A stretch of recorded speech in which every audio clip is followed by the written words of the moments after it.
Hi everyone, welcome to JK exam cracker and welcome back to my lecture series. अभी हम लोग around 80 rules हम लोग cover कर चुके हैं, राइट। तो अभी हमारी ओनली 2 क्लासेस बची हैं 81 to 100 तक रूल्स करने की। तो आज हम लोग स्टार्ट करेंगे रूल नंबर 81 से। So let's begin the class. हमने लास्ट टाइम जो किया था ऑन टाइम इन टाइम का डिफरेंस किया था एंड आई गेस यहाँ तक सबको अच्छे से कवर हो गया होगा। नेक्स्ट स्लाइड पे हम लोग मूव करेंगे और स्टार्ट करेंगे रूल नंबर 81 को समझना, ठीक है ना। अब रूल नंबर 81 जो है हम इसे ओमिशन ऑफ प्रेपोजिशंस में काउंट कर सकते हैं, ठीक है।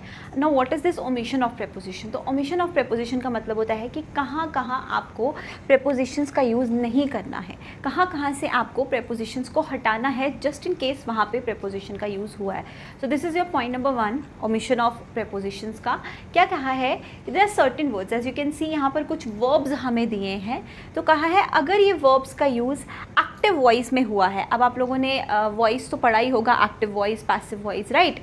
तो अगर नहीं पढ़ा है तो there are lectures on YouTube, मेरे कोर्स में भी लेक्चर्स हैं, आप लोग वहाँ से पढ़ सकते हो, ठीक है ना। हाँ, तो अगर सेंटेंस एक्टिव वॉइस में है और वहाँ पर इन वर्ब्स का यूज़ हुआ है तो इन वर्ब्स के बाद हम किसी भी प्रेपोजिशन का यूज़ नहीं करते हैं। जैसे वर्ड्स आप लोग देख सकते हो, stress, emphasize, investigate, comprise, accompany, consider, violate, pervade, proceed, succeed, ये जितने भी वर्ड्स दिख रहे हैं you can take a screenshot, आप इन्हें नोट डाउन भी कर सकते हो। इनके बाद में आपको प्रेपोजिशन नहीं लगाना है अगर ये वर्ड्स एक्टिव वॉइस में है, क्योंकि पैसिव में तो हमें पता है जनरली प्रेपोजिशन बाय लगता ही है वर्ब के साथ, है ना। तो एक्टिव वॉइस में नहीं लगेगा। कुछ एग्जाम्पल्स देते हैं, इसके बाद यहाँ पर भी कुछ एग्जाम्पल्स मैं लेकर आई हूँ, हम वो भी करेंगे, ठीक है। फर्स्ट ले लेते हैं, जैसे स्ट्रेस लिखा है, she stressed on the usage of these instruments, ठीक है। फर्स्ट सेंटेंस हमने ले लिया, she stressed on the usage of these instruments। एक और एग्जाम्पल ले लेते हैं, लेट्स से ऑर्डर ले लेते हैं, ठीक है। he ordered for a pizza, ऐसा करके। तो अब यहाँ पर देखो, स्ट्रेस्ड के बाद ऑन प्रेपोजिशन लगी है, ऑर्डर्ड के बाद फॉर प्रेपोजिशन लगी है। क्या इनकी ज़रूरत यहाँ पर है? यहाँ पर इनकी ज़रूरत नहीं है। क्यों? स्ट्रेस का मतलब क्या होता है? जब हम word stress as a verb use कर रहे हैं तो किसी चीज़ पर स्ट्रेस डालना, तो वहाँ पर हम ऑन को यूज़ नहीं करते, क्योंकि स्ट्रेस का मतलब ये है कि किसी चीज़ पर स्ट्रेस डाला जा रहा है। तो क्या है? Stressed on the usage of what? These instruments. तो यहाँ पर ऑन हटा देंगे। दूसरा है order for a pizza. Order करने का मतलब ये होता है किसी चीज़ पे या किसी पर्सन को ऑर्डर किया जा रहा है।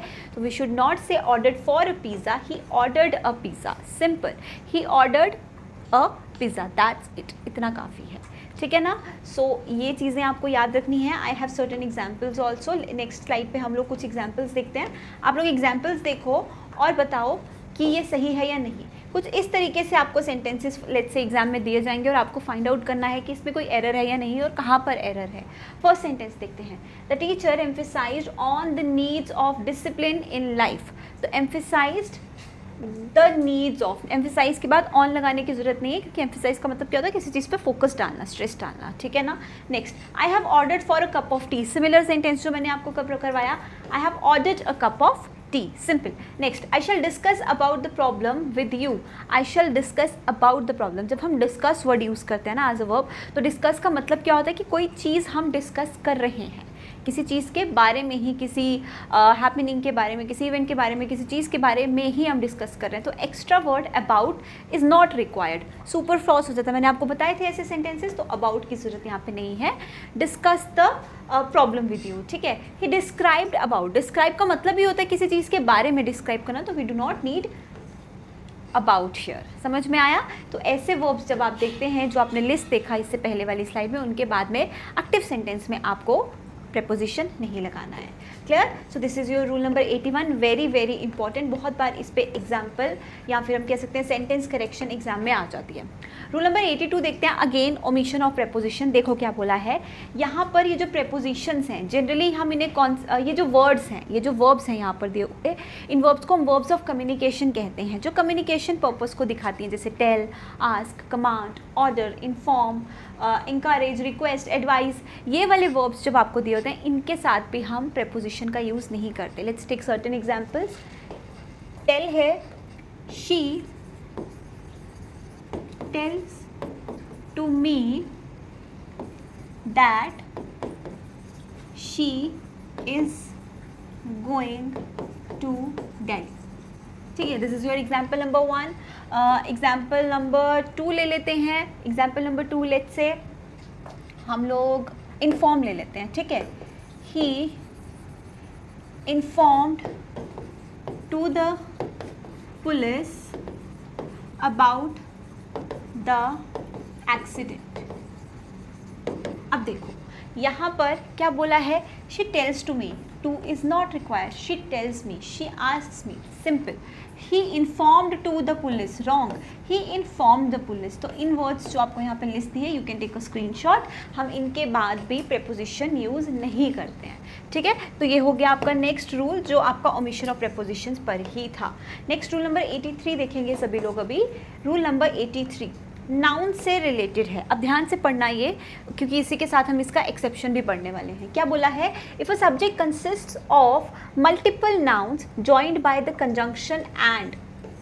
एक सब्जेक्ट जो है जिसमें मल्टीपल नाउन्स है, मतलब एक से ज़्यादा सब्जेक्ट्स हैं आपके सेंटेंस में, और वो आपस में कैसे जुड़े हैं, किसी कंजंक्शन से. और कौन सी कंजंक्शन, एंड से जुड़े हैं. जैसे Ram and Shyam, table and chair, है ना, डोर्स एंड विंडोज़, ऐसा करके 2 वर्ड्स एक कंजंक्शन एंड से जुड़े हैं. Treat the subject as plural and use the plural form of verb. हम उन सब्जेक्ट्स को प्लूरल मानते हैं क्योंकि ऑब्वियसली 2 नाउन्स दिए हैं, 2 सब्जेक्ट्स दिए हैं, तो हम उनको 2 ही कंसीडर करेंगे. जैसे देखो, Lucas and Maxine are in love.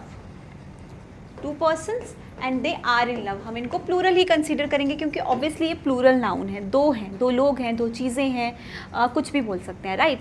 अब आ जाते हैं नेक्स्ट इसकी एक्सेप्शन पे. एक्सेप्शन क्या कहती है, some common phrases that form a single unit act as singular. अब क्या है कि अगेन 2 ऐसे वर्ड्स जो 2 अलग अलग नाउन्स हैं, लेकिन वो एक कॉमन फ्रेज बन जाते हैं सेंटेंस में. मतलब उनका जो यूनिट, उनका जो यूज़ है वो एज अ यूनिट ही दिया होता है. उनको अलग अलग हम लोग डिफाइन नहीं किए रहते होते. जैसे मैं बोलूँ this rice and curry is और आर डिलीशियस. ये राइस एंड करी डिलीशियस है. जैसे हम बोलते हैं ये दाल चावल डिलीशियस है. अब हम दाल को अलग, चावल को अलग डिलीशियस नहीं बोल रहे हैं. दाल चावल एक यूनिट बन गए और उसको हम डिलीशियस बोल रहे हैं. तो rice and curry is delicious. Right. Similarly you can see the example, this bed and breakfast is delightful. Bed and breakfast is delightful. एक कहावत भी है, जैसे देखो, slow and steady wins the race. सुना है सबने ये कहावत सबने सुनी है. Slow and study wins the race. Again we have 2 words, slow and study combined by conjunction are. और ये हम 2 वर्ड्स तो हैं, लेकिन ये एक ही आइडिया दे रहे हैं, हमें एक ही एक्सप्रेशन दे रहे हैं, form a single phrase, unit की तरह बात कर रहे हैं. इसीलिए हमने वर्ब की फर्स्ट फॉर्म के साथ एस लगाया, क्योंकि हमने बहुत basic rule of English grammar में पढ़ा है कि जब भी कोई नाउन या सब्जेक्ट हम सिंगुलर कंसीडर करते हैं तो वर्ब की फर्स्ट फॉर्म के साथ एस या ई एस लगता है. तो इसको हम क्या कंसीडर कर रहे हैं, सिंगुलर. तो जब भी 2 words joined by conjunction and same idea, same expression या फिर same phrase form as unit behave करते हैं एक सेंटेंस में, तो we consider it singular, not plural. ठीक है. बाकी जो मटेरियलिस्टिक चीज़ें हो गई, जैसे कि कोई पर्सन है, प्लेस है, कोई एनिमल है, कोई चीज़ है और यूनिट नहीं है, अलग अलग सेपरेटली सेंटेंस में डिफाइन किए गए हैं, उनको हम लोग क्या बोलेंगे, प्लूरल कंसीडर करेंगे. ठीक है. So this is your rule number 83. Very very important rule. चलिए अभी बढ़ते हैं, रूल नंबर 84 देखते हैं. क्या बोला है, एक प्रोनाउन है हमारा वन. ठीक है, मैंने आपको इनडेफिनेट प्रोनाउंस के साथ इसके बारे में आई गेस बताया भी होगा. और वन हम कब यूज़ करते हैं, जब हम किसी भी पर्सन को या फिर हम इन जनरल, हम किसी भी पर्सन को इन जनरल बात करें, बहुत आम तौर पर एक इंसान की बात करें. जैसे हम बोलें कि एक इंसान को ऐसा करना चाहिए, एक आदमी को ऐसा करना चाहिए, है ना, बहुत जनरल तौर पे. हम किसी पर्सन को, किसी स्पेसिफिक पर्सन की बात नहीं कर रहे हैं, किसी जनरल तौर पे बात करें कि एक इंसान को अपनी ड्यूटीज़ पूरी करनी चाहिए, तो हम किसी स्पेसिफिक पर्सन को तो नहीं बोल रहे हैं कि इस इंसान को करनी चाहिए, हम जनरली बोल रहे हैं कि जो भी हर कोई है उसको करना चाहिए, ऐसा, है ना. तो उस वक्त हम लोग इंडेफिनेट प्रोनाउन वन का यूज़ करते हैं. अब पॉइंट क्या है कि जब हम इंडेफिनेट प्रोनाउन वन का यूज़ करते हैं तो इसका जो हम पोजेसिव प्रोनाउन लगाते हैं, जैसे ही के लिए हम हिज लगा देते हैं, शी के लिए हम हर लगा देते हैं, वी के लिए हम आवर लगा देते हैं, है ना, ऐसा लगाते हैं ना, ये पोजेसिव्स होते हैं। तो यहाँ पर वन के लिए ही या हिज नहीं लगता, ठीक है, क्योंकि जनरली मैंने बताया कि when gender is not defined हम क्या यूज़ करते हैं, डोमिनेटिंग जेंडर, हमारा मैस्कुलिन जेंडर यूज़ होता है। लेकिन यहाँ पे इसका अपना पोजेसिव है और क्या है, वन के साथ अपॉस्ट्रोफी एस, ये याद रखना है। यहाँ पर एग्जाम्पल दी है, आपको अच्छे से समझ आ जाएगा। देखो एग्जाम्पल में क्या बोला है, one must do his duty towards humanity, one must do his duty. अब पढ़ेंगे, नहीं पता होगा तो हम बोलेंगे हाँ भाई सही है ये सेंटेंस, लेकिन one must do once duty, one का पोजेसिव वन के साथ अपॉस्ट्रोफी एस होता है, हिज हर देयर ऐसा कुछ नहीं होता। ठीक, ये रूल क्लियर हो गया, बहुत आसान था। रूल नंबर 85 पे मूव करेंगे अभी हम लोग। Okay, rule number 85 is based on adjectives या फिर कंपैरेटिव एडजेक्टिव्स पे बेस्ड है। क्या बोला है, पहले हम रूल पढ़ेंगे फिर हम एग्जाम्पल्स देखेंगे। In case of comparisons the subject of a sentence must be compared with other subject और अ सब्जेक्टिव प्रोनाउन। कहा है कि जब हम कंपैरिजन करते हैं तो एक सेंटेंस में अगर सब्जेक्ट का कंपैरिजन हो रहा है तो वो उस सेंटेंस के दूसरे सब्जेक्ट से ही कंपैरिजन होना चाहिए। समझ रहे हो कैसे इसको सेंटेंस फॉर्म में कैसे नरेट करते हैं, हम देखेंगे अभी। मैंने आपको पहले भी बताया है कि whenever we compare things in a sentence तो बैलेंस होना चाहिए। मैंने बताया था कि दोनों तरफ मतलब बैलेंस होना चाहिए, जितना पार्ट ऑफ सेंटेंस यहाँ पर जैसा लिया है वैसा ही पार्ट ऑफ सेंटेंस दूसरी तरफ भी होना चाहिए, बैलेंस होना चाहिए, सेम पार्ट्स ऑफ स्पीच होने चाहिए। वही चीज़ यहाँ पर है कि सब्जेक्ट का कंपैरिजन, सब्जेक्ट मतलब सब्जेक्टिव केस ऑफ प्रोनाउन है तो सब्जेक्टिव केस ऑफ प्रोनाउन से ही कंपैरिजन होगा। समझ में आई, अगर ऑब्जेक्ट है तो ऑब्जेक्ट का कंपैरिजन ऑब्जेक्ट से होगा। और क्या बोला है, as objective pronoun must not be compared with the subject, object का सब्जेक्ट से कंपैरिजन नहीं होगा। कैसे, देखो तो चलो देखते हैं कुछ एग्जांपल्स, जैसे ये वाला एग्जांपल देखते हैं। और जब हम एक्चुअल में बातचीत करते हैं तो अक्सर हम ये गलती करते हैं। फॉर एग्जांपल, मैं जेनिस का कंपैरिजन खुद से कर रही हूँ और बोल रही हूँ जेनिस मुझसे टॉलर है। तो जनरली जब आप ये सेंटेंस बोलोगे तो आप क्या बोलोगे, Janice is taller than me, है ना, लेकिन गलत है। जेनिस क्या है, एक नाउन है, यानी कि सब्जेक्ट ऑफ द सेंटेंस है, और मी जो है वो प्रोनाउन के ऑब्जेक्टिव केस में आता है। जैसे मैंने आपको बताया था, आई का मी बन जाता है, ही का हिम बन जाता है, शी का हर बन जाता है, ऑब्जेक्ट बन जाता है जब कोई सब्जेक्ट, तो ये ऑब्जेक्टिव केस है। सब्जेक्ट का कंपैरिजन ऑब्जेक्ट से नहीं होगा, आप मी की जगह आई कहोगे, Janice is taller than I. अब ये पढ़ने में बोलोगे हमने तो ऐसा कभी पढ़ा नहीं, बोलने में भी अजीब लग रहा है, but this is grammatically correct. अगर हम इसको ध्यान से देखें या समझें तो इसको एक्चुअल में कैसे बोला जाता है, Janice is taller than I am. अक्सर जब छोटे बच्चों की बुक्स आप देखोगे ना, first standard, second standard, third standard, तो वहाँ पे ये ब्रैकेट में ऐसा लिख रखा होता है, बट ये ब्रैकेट में लिखा होता है, इसको हम एक्सप्रेस नहीं करते हैं इन जनरल। लेकिन ऐसा होता है कि Janice is taller than I am, am नहीं लिख रहे, सिर्फ आई लिख रहे हैं। जेनिस का कंपैरिजन आई से, ना कि मी से। Similarly in the second sentence, Devika is a noun, a subject, Devika is as honest as him, him तो ऑब्जेक्टिव केस है तो यहाँ पे क्या आएगा, एज ऑनेस्ट एज ही। इसको कैसे लिखते हैं या कैसे बोलते हैं, as honest as he is. इसको हम लोग छुपा के रखते हैं, ये समझ लो, हम ब्रैकेट में रखते हैं, तो हर बार लिखने में ये एक्सप्रेस नहीं किया जाता। तो करेक्ट क्या हो गया, Devika is as honest as he. Devika का कंपैरिजन ही से। अब ऑब्जेक्ट्स का कंपैरिजन कैसे होगा, क्योंकि ये तो सब्जेक्ट का कंपैरिजन सब्जेक्ट से हुआ, तो ऑब्जेक्ट का कंपैरिजन ऑब्जेक्ट से कैसे हुआ। I write two sentences here, sentence लिखने में बिल्कुल सही होंगे लेकिन मीनिंग अलग अलग होगा। देखो ध्यान से, I love you more than her, ठीक है, I love you more than her, this is your sentence number 1। I love you more than she, और ब्रैकेट में लिख देते हैं does, ठीक है। ये दो सेंटेंसेस हैं, I love you more than her, I love you more than she। अब यहाँ देखो, मैं तुमसे ज़्यादा प्यार करता हूँ, यू का कंपैरिजन किसके साथ है, हर के साथ। यू क्या है, ऑब्जेक्ट ऑफ द सेंटेंस, और हर भी क्या है, object of the sentence.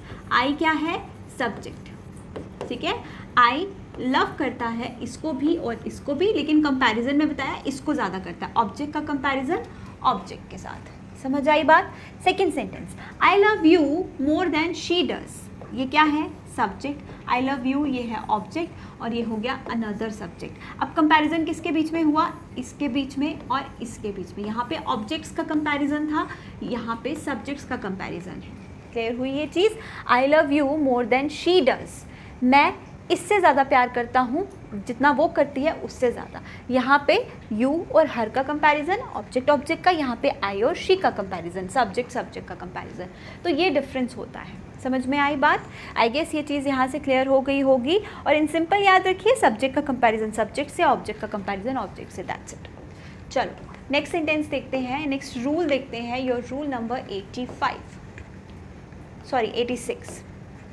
Simple सा है, सिर्फ ध्यान रखना है। क्या बोला है? We must not use the article A और an after kind of, sort of, type of. Kind of, sort of, type of हम कब यूज़ करते हैं? जब हम कैटेगरीज बताते हैं कि this sort of things, this sort of, this kind of, है ना, वेराइटी ऑफ, ऐसा हम क्या करते हैं? जब हम वेराइटी ऑफ थिंग्स बताते हैं, कैटेगरीज बताते हैं। तो इनके बाद जिस भी वर्ड को आप यूज़ कर रहे हो, जिस भी नाउन को आप यूज़ कर रहे हो, उसके साथ ए या एन अगर सेंटेंस में लगाओ तो वहीं पे आपका एरर होता है। तो ये भी ध्यान में रखना है। देखो क्या है, what sort of an animal is that, ये किस तरीके का एनिमल है, किस कैटेगरी का एनिमल है, किस तरह का एनिमल है।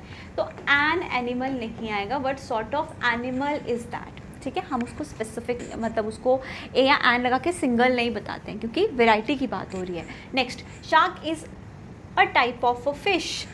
A type of a fish नहीं, एक फ़िश की टाइप नहीं है, फ़िश की कैटेगरी है, उसकी कोई भी टाइप है। तो shark is a type of fish, ये करेक्ट है, ये करेक्ट है, यहाँ गलत, यहाँ गलत।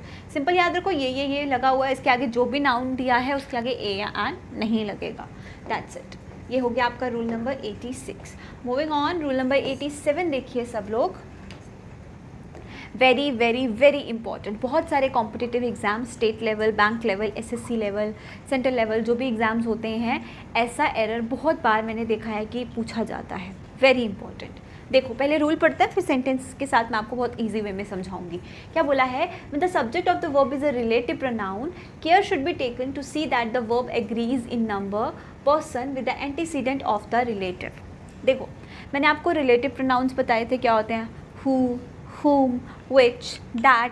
ये रिलेटिव प्रोनाउंस ऐसे वर्ड्स कब कहलाते हैं? जब ये एक पार्ट ऑफ सेंटेंस को दूसरे पार्ट ऑफ सेंटेंस से जोड़ते हैं, किसी नाउन या प्रोनाउन को पूरे पार्ट से जोड़ने का काम करते हैं। जैसे देखो क्या है, I who is your friend will guard your interest. ये सेंटेंस है I will guard your interest, और यहाँ से ये रिलेटिव प्रोनाउन लगा के, ये रिलेटिव लगा के क्या कर दिया? इसको इसके साथ जोड़ दिया, मतलब आई के बारे में एक्स्ट्रा इन्फॉर्मेशन देते हुए दो पार्ट्स ऑफ सेंटेंसेस को जोड़ दिया। ये है रिलेटिव। अब इसका एंटीसीडेंट बोला है, हमने ध्यान में रखना उसका नंबर और अकॉर्डिंगली हमने वर्ब यूज़ करना है। एंटीसीडेंट क्या होता है? जिसके लिए ये हु लगा है, ये हु किसके लिए लगा है? आई के लिए। तो आई क्या हुआ? एंटीसीडेंट हुआ। इससे पहले लगने वाला वर्ड होता है एंटीसीडेंट। अब एंटीसीडेंट जो हमें दिया है उसी के अकॉर्डिंग वर्ब लगेगा। आई के साथ क्या हम इज़ लगाते हैं? बताओ, आई के साथ क्या हम इज़ कभी लगाते हैं? नहीं लगाते। तो यहाँ पर इज़ नहीं आएगा। क्या आएगा? I who am your friend. I के साथ एम आता है, मतलब ये वाला जो एंटीसीडेंट है ये हमेशा एग्री करना चाहिए किसको? वर्ब को। या हम कह सकते हैं कि वर्ब ये वाले एंटीसीडेंट को, ये वाले सब्जेक्ट को अग्री करना चाहिए हमेशा। ठीक, तो आई के साथ एम लगता है तो हम यहाँ एम लगाएंगे, इज़ नहीं। पढ़ने में हमें ये वाला सही लगता है, लेकिन ग्रामेटिकली देखें तो ये वाला सही है। Will take one more example. She who were your best friend shall come soon। ठीक है, या would come soon लिख लेते हैं। would come soon हम पूरा पास्ट में रखते हैं। हाँ, would come soon। she who were your best friend would come soon। अब ये है हमारा रिलेटिव, ये है एंटीसीडेंट। क्या she के साथ हम were लगा सकते हैं? Obviously not. who was your best friend would come soon, इस तरीके से। ठीक है, तो जो आपका वर्ब है it should always agree the antecedent. किसका एंटीसीडेंट? जो रिलेटिव प्रोनाउन है उसका। ओके, नेक्स्ट रूल नंबर 88 पे आएंगे अब हम लोग। देखिए रूल नंबर 88 क्या कहता है। बोला है after, let, bid, behold, watch, see, feel, make, we use bare infinitive and not to infinitive. Now what is this bare infinitive and to infinitive? to के आगे जनरली क्या लगती है? वर्ब की फर्स्ट फॉर्म, है ना, तो हम इसे बोलते हैं इन्फिनेटिव। क्या बोलते हैं इसे हम इंग्लिश ग्रामर में? इन्फिनेटिव बोलते हैं। और जब हम किसी वर्ब के बाद सिर्फ वर्ब की फर्स्ट फॉर्म यूज़ करते हैं, टू नहीं लगाते, कुछ वर्ब्स के बाद सिर्फ वर्ब की फर्स्ट फॉर्म लगती है, टू नहीं लगता है उसके आगे, तो उससे हम बोलते हैं बेयर इन्फिनेटिव। मतलब टू हट गया तो इसीलिए वो बेयर इन्फिनेटिव हो गया। ठीक है, तो ऐसे जो वर्ब्स होते हैं इनके बाद हम टू प्लस वर्ब की फर्स्ट फॉर्म नहीं लगाते, सिर्फ वर्ब की फर्स्ट फॉर्म लगाते हैं। जैसे टू प्लस वर्ब की फर्स्ट फॉर्म एग्जांपल दे देती हूँ, I want to call you. ठीक है, ये हो गया वर्ब और इसके बाद हमने क्या लगाया? To call. टू क्या हो गया? इन्फिनेटिव, टू प्लस वर्ब की फर्स्ट फॉर्म। ठीक है, अब ये वाले जो वर्ब्स हैं इसके बाद तो लग गया टू प्लस वर्ब की फर्स्ट फॉर्म, लेकिन जो ये वाले वर्ब्स हैं इनके बाद हम टू प्लस वर्ब की फर्स्ट फॉर्म नहीं लगाते, सिर्फ और सिर्फ वर्ब की फर्स्ट फॉर्म यानी कि बेयर इन्फिनेटिव लगाते हैं। जैसे देखो हर्ड की एग्जांपल दी है, यहाँ पे लिखा होगा हियर, नहीं लिखा है यहाँ पे तो ऐड कर लेना, वॉच, सी, हियर, फील, ये वाले। ठीक है, ये याद कर लेना। I heard him to speak on several subjects. I heard him, heard के बाद क्या लगा? To speak, wrong. I heard him speak on different subjects और सेवरल सब्जेक्ट्स, जो भी दिया है यहाँ पे। तो ये ध्यान रखना, इनके बाद टू नहीं लगेगा, सिर्फ वर्ब की फर्स्ट फॉर्म आएगी। ऑलराइट, तो यहाँ पर ये बहुत डायरेक्ट रूल्स हैं। You just take a screenshot, आप स्क्रीनशॉट लीजिए। और ऐसा नहीं है कि आपको क्रैम करने हैं ये वर्ड्स या परेशान हो जाओ इतने वर्ड्स कैसे याद रखेंगे, इतने वर्ड्स से रिलेटेड हम चीज़ें कैसे याद रखेंगे, ये याद नहीं करना है, क्रैम नहीं करना है। प्रैक्टिस करोगे, जैसे जैसे नोट्स बनाओ, प्रैक्टिस करो, देखो रोज़ कि क्या भूल रहे हो, है ना, उन पे प्रैक्टिस करो, प्रैक्टिस क्वेश्चंस लो, मार्केट से बुक्स खरीदो। अगर मेरे कोर्स में हो तो we have various practice sheets over there, है ना, प्रैक्टिस सेशंस भी है वहाँ पे, प्रीवियस ईयर्स क्वेश्चंस भी है वहाँ पे। यूट्यूब पे मैं कितने प्रैक्टिस सेशंस करवा चुकी हूँ आप लोगों को, तो वहाँ से प्रैक्टिस करो। गूगल पे आपको बहुत पीडीएफ्स मिल जाते हैं, कहाँ पे गलती हो रही है वो चेक करो। गलती करते करते करते करते ऑटोमेटिकली आप लोग क्या हो जाओगे? सीख जाओगे चीज़ें। डन। चलो रूल नंबर 81 पे आते हैं, 89 पे आते हैं। A very very very common sentence in many exams, बहुत एग्जाम्स में यही कॉमन सेंटेंस हर बार आता है और बच्चे हर बार गलती करते हैं। करना क्या है देखो, every participle must have a subject of reference. Every participle must have a subject of reference. अब ये पार्टिसिपल क्या है तो पहले समझेंगे पार्टिसिपल क्या है, उसके बाद हम लोग आगे का पॉइंट समझेंगे। तो वर्ब की एक टाइप होती है, जैसे इन्फिनेटिव बताया ना, वो भी वर्ब की एक टाइप होती है, और ये होता है पार्टिसिपल। पार्टिसिपल भी वर्ब की एक टाइप होती है। हम इसे एडवांस वर्ब में पढ़ते हैं, बेसिक वर्ब में नहीं पढ़ते, जो आप general main verb, helping verb पढ़ते हो, इसे हम एडवांस वर्ब में पढ़ते हैं। हाँ, पार्टिसिपल वर्ब की एक टाइप होती है। क्या टाइप होती है? ये वो टाइप होती है कि जब आपका जो वर्ब होता है, एक सेंटेंस का वर्ब, एक्शन डिफाइनिंग वर्ड्स जो होते हैं, वो वर्ब की तरह बिहेव नहीं करते, वो किसी और पार्ट ऑफ स्पीच की तरह बिहेव करते हैं। अगर तो वो नाउन की तरह बिहेव करें तो वो जेरेंड्स कहलाते हैं, अगर वो एडजेक्टिव्स की तरह बिहेव करें तो वो पार्टिसिपल्स कहलाते हैं। ठीक है, जैसे लेट्स से क्राई। क्राई क्या है आपका? एक वर्ब है, रोना एक वर्ब है। लेकिन अगर मैं बोलूँ क्राइंग बेबी, है ना, बेबी, और कैसा बेबी? रोता हुआ बेबी, क्राइंग बेबी। बेबी तो एक नाउन है और नाउन के बारे में हमें ये वर्ड क्राइंग बता रहा है, लेकिन नाउन के बारे में एक वर्ब कैसे बता सकता है? नाउन के बारे में तो एक क्या बताता है? एडजेक्टिव बताता है। तो ये वाला वर्ब क्राई का आईएनजी फॉर्म यहाँ पे किसकी तरह बिहेव कर रहा है? एडजेक्टिव्स की तरह। क्यों? क्योंकि वो बेबी को डिफाइन कर रहा है कि बेबी कैसा है? क्राइंग बेबी है, राइट। तो यहाँ पर ये क्या बन गया? पार्टिसिपल। तो जब वर्ब का आईएनजी फॉर्म या वर्ब का थर्ड फॉर्म सेंटेंस में किसकी तरह बिहेव करता है? एक एडजेक्टिव की तरह बिहेव करता है, यानी कि सेंटेंस के नाउन या प्रोनाउन के बारे में आपको कुछ बताता है कि वो कैसा है, क्या है, वो क्या बन जाता है? पार्टिसिपल बन जाता है। ठीक, अब यहाँ पर पार्टिसिपल क्या है इस सेंटेंस में? बीइंग। बी की जो आईएनजी फॉर्म है वो है पार्टिसिपल। पार्टिसिपल क्यों है? क्योंकि being a rainy day, rainy day के बारे में बता रहा है। ठीक है, बीइंग अ रेनी डे होने के कारण Vijay decided to stay at home. Vijay ने डिसाइड किया कि वो घर में रहेगा। अब क्या बोला कि पार्टिसिपल का खुद का सब्जेक्ट ऑफ रेफरेंस होना चाहिए, यानी कि जिसके बारे में भी यहाँ पर बात हो रही है, यहाँ पर डे के बारे में बात हो रही है, तो यहाँ पर हमें बी के आगे ऐसा प्रोनाउन लगाना पड़ेगा जो इसको रेफ़र कर रहा है। तो कुछ नहीं करना है, अ रेनी डे एक नॉन लिविंग चीज़ है तो आप लगा देंगे it being a rainy day. यहाँ पर जो सब्जेक्ट है इसकी रेफरेंस हम यहाँ पर देंगे, बस ये ध्यान रखना है। अब भूल जाओ पार्टिसिपल, सब्जेक्ट ऑफ रेफरेंस, बस ये सेंटेंस फॉर्म याद रख लो, as it is sentences exam में आते हैं। बीइंग जिसके भी साथ लगा है उसकी रेफरेंस आपको इससे पहले देनी है, ठीक है। Being a teacher I should work hard, ठीक है, मैंने बोला being a teacher I should work hard. अब बीइंग किसके लिए लगा है? टीचर के लिए। क्या बोल रही हूँ मैं कि एक टीचर होने के कारण मुझे हार्ड वर्क करना चाहिए, है ना, एक टीचर होते हुए मुझे हार्ड वर्क करना चाहिए। एक ये पार्ट ऑफ सेंटेंस हो गया, एक ये पार्ट ऑफ सेंटेंस हो गया। यहाँ पर तो सब्जेक्ट दिया है लेकिन यहाँ पर तो सब्जेक्ट ऑफ रेफरेंस नहीं दिया, तो टीचर किसके लिए, मैं खुद को बोल रही हूँ, तो यहाँ पर मैं लगा दूंगी I being a teacher I should work hard, that's it. समझ आया?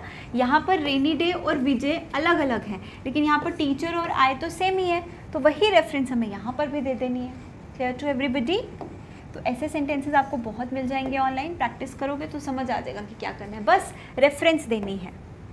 Last rule of the day, आज की क्लास का हमारा लास्ट रूल है और पढ़ लीजिए क्या है। देखो क्या बोला है, if past tense is in the main clause should be followed by a past tense in the subordinate clause. Simple words में कहलाऊँ तो आपका जो एक पूरा सेंटेंस है, अगर आपका main part of the sentence आपको किस में दिया है, पास्ट टेंस में दिया है, तो वो पूरा का पूरा सेंटेंस, कितने भी क्लॉजेज हों, वो पूरा का पूरा सेंटेंस आपका पास्ट टेंस में ही चलेगा। You can not use future, you can not use present tense. इस तरीके से मैंने शायद पहले भी बताया होगा कि पास्ट सेंटेंस में जो एक मेन एक्शन पास्ट में है तो वो पूरा का पूरा पास्ट में ही चलेगा। कैसे? देखो, he succeeded because he works hard, वो सक्सेसफुल हुआ क्योंकि वो हार्ड वर्क करता है, ठीक है। यहाँ क्या दी है? सेकेंड फॉर्म ऑफ वर्ब, और यहाँ पे क्या दी है? वर्ब की फर्स्ट फॉर्म। बात तो बनी नहीं, मेन क्लॉज किस में है? पास्ट में, तो यहाँ पे वर्ब की भी आप सेकेंड फॉर्म लगाओगे और क्या बना दोगे? Worked hard. समझ में आया? He succeeded because he worked hard.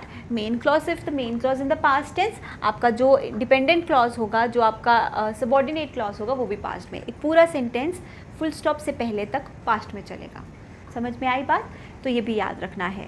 तो that's it for the day. एक और क्लास रहेगी, उसके बाद इन सारे रूल्स के ऊपर मैं आपके प्रैक्टिस सेशंस लेके आऊँगी, वन बाय वन हम लोग डेली कुछ प्रैक्टिस सेशंस करेंगे। And one more important point, I am going to start current affairs sessions. मैं बहुत जल्द आप लोगों के लिए हर सुबह करंट अफेयर्स के सेशंस लाने वाली हूँ, क्योंकि एग्ज़ाम्स कमिंग डेज़ में आने ही वाले हैं। अब ज़्यादा दूर नहीं है ना, कब आएंगे ये तो नहीं पता, पर ज़्यादा दूर नहीं है, तो हमें अपने आप को क्या करना है? रेडी रखना है कि कभी भी डेट आ जाए, फिर कभी एग्ज़ाम्स हो, हमारी जो है मोस्ट ऑफ दी रिवीजन जो है हो गई हो, और जो पेंडिंग पोर्शन है वो भी हमने स्टार्ट कर दिया हो, है ना। तो विल स्टार्ट करंट अफेयर्स। मैं आप लोगों को प्रॉपर करंट अफेयर्स करवाऊंगी एंड इंपॉर्टेंट वंस करवाऊंगी, जिसमें से एक्सपेक्टेड रहेगा कि आपके एग्जाम्स में भी आ जाए, ठीक। तो वो स्टार्ट करेंगे। इफ़ यू ऑल वांट कि मैं करंट अफेयर्स की क्लास स्टार्ट करूँ तो प्लीज़ कमेंट करके मुझे ज़रूर बताना, ताकि मैं देख पाऊँ कि कितने नंबर ऑफ़ स्टूडेंट्स जो हैं वो विलिंग हैं कि मैं करंट अफेयर्स की क्लास स्टार्ट करूँ, ठीक है ना। सो मिलेंगे हम लोग नेक्स्ट क्लास में। Till then take care, bye bye everybody.